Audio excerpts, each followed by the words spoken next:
this is Jill from Paper Daisy Crafting. Thank you for joining me today. This is our card for today. This is made with the Cottage Wreaths stamp set, which I'm pleased to let you know is going to be carrying over to another publication. So if you'd like it, you can get it now, or you can just wait a little bit and you'll be able to buy it at another time. So we're using that. This was my card that I showed you a while back. It was a swap that was given to me by, I think, Sheila Birch, and it's absolutely lovely. It's very simple, but it's just absolutely beautiful, and I thought I'd remake it today, slightly changing up the colours. So what I'm going to do, instead of a red background today, I'm going to use white. So keep it very, very stark, I suppose. I'm going to use Cherry Cobbler, Old Olive, and 2 white panels, and I will tell you how I've cut these, the sizes I've cut these. So this first red one is cut to 9 centimetres. On this one, this was my white panel. I then got a white panel on this one, which was my green panel on this one. I think that was garden green by the looks of it on there. And this was cut to 8/4, so that there will be a 3 centimetre border of the red showing outside. So that's, and then we can just grab a cocktail stick and smooth that out. There we go. So, like so.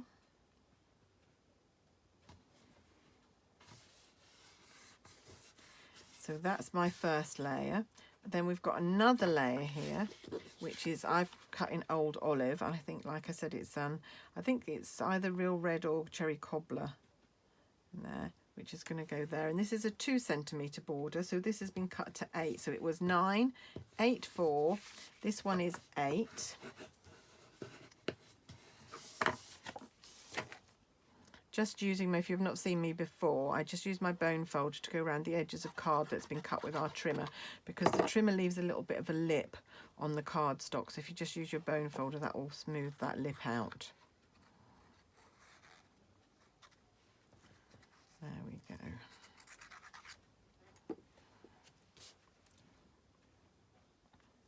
Like so.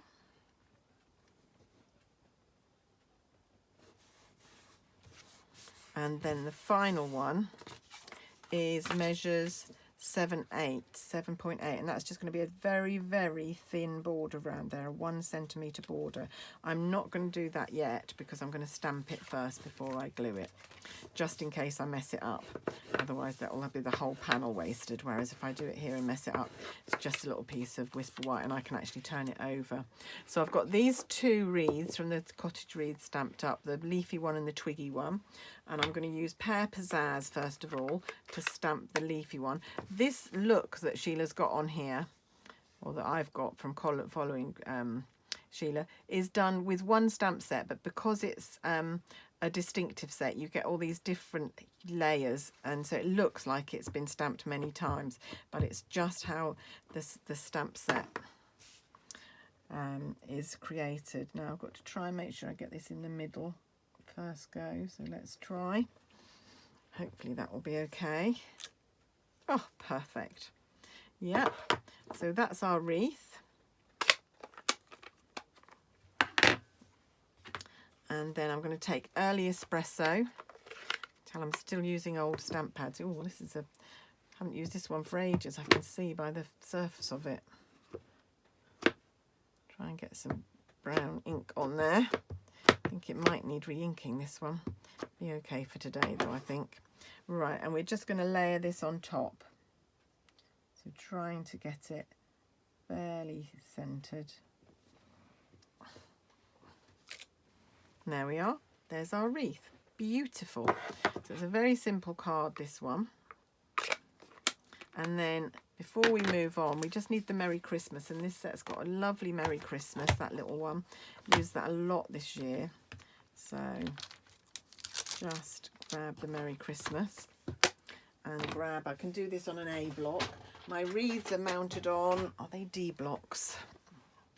Yeah, they need to be on D blocks because they're a little bit too big for the size below that. Right, so mount our Merry Christmas on an A block. Take our real red.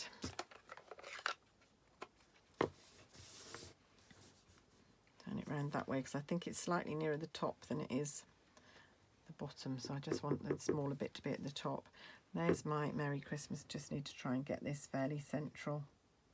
Excuse my head if it's in the way. There, that will do very nicely. And then I'm just going to, so this is a very quick little card. You could mass produce these as Christmas cards if you're running out of time. You could even put it on the Stamparatus and stamp these one after another. And we're just going to glue that down and get that very, very fine border. Oh, that's not working. I've just dampened my sponge and the glue has soaked some of the water up. Just get that out of the tube. There we go. That's better. I just keep it on a damp sponge, and when I dampen the sponge, the water, there might be a bit too much moisture in there, and this glue sucks it up. It's novel, but it's not a problem. I can just squeeze it out and carry on. There we go. And that is going on our panel. I've got to line this up very carefully. It's a very, very thin border, this one. So you want it to be, I think that'll do. That's fine. And then last of all, we're just going to add some red rhinestones as the berries. Find my tweezers. So like I say, it's a very, very quick little card, this. So we're going to do 3 little berries. Of course, if you haven't got the red rhinestones, you could use the clear ones and you can just colour them with your blends if you've got blends. They have to be alcohol markers, not normal marker pens. They need to be alcohol markers to retain the colour. There we go. And one more group around here. And then this panel is just going to mount on my white card blank. And we are done. So this is just going to mount on here. So you can see the different effects you get by using a different coloured background. I quite like both of them actually. I'm quite liking these. I'm going to sit down tonight and sort out my Christmas cards. If I need to make, I haven't counted them yet, how many I've made. Don't know if I need to make any more. We shall see.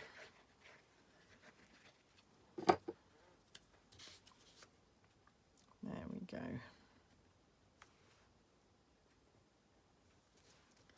And ta-da, we're finished. I don't know why nothing's sticking today. Everything seems to keep coming apart. There we are. There's our 2 Christmas cards. Hope you like those. Those are going on my pile. It's ready to send out.